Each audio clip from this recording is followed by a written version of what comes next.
Hi, my name is Jaylin Dickerson. I will be attending Minnesota West Community and Technical College this fall.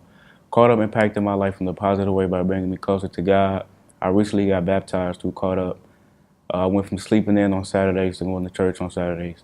Caught Up biggest thing is exposure. Caught Up exposed me to HBCU college campuses, places like Washington, D.C., Alabama, places I thought I'd never see before I joined Caught Up. One of the programs about Caught Up is Project Empower is when Caught Up come to my school, after school, bring in speakers. They talk about real life situations on what not to do and what to do to succeed.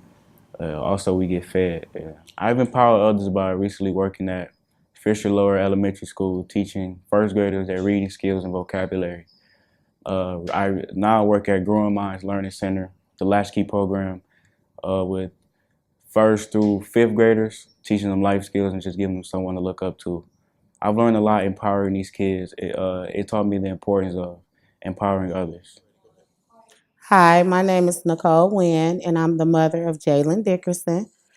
My son started with Caught Up about maybe a year or two ago.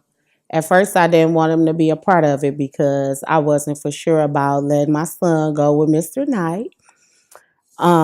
Because you know, people say they mentors, but some people not for good. So I was like, no, because he is the only son of five kids and he my baby. So I'm like, no, you're not going with that man. I don't know him. But I did give him a chance. And when I gave him a chance, I started seeing a big impact that he was putting on Jalen's life. My son started picking up the Bible, reading it.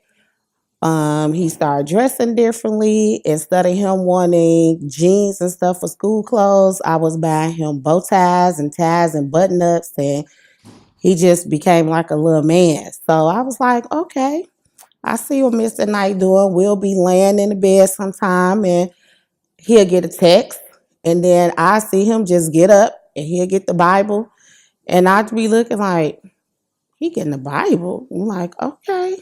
So he started reading the Bible.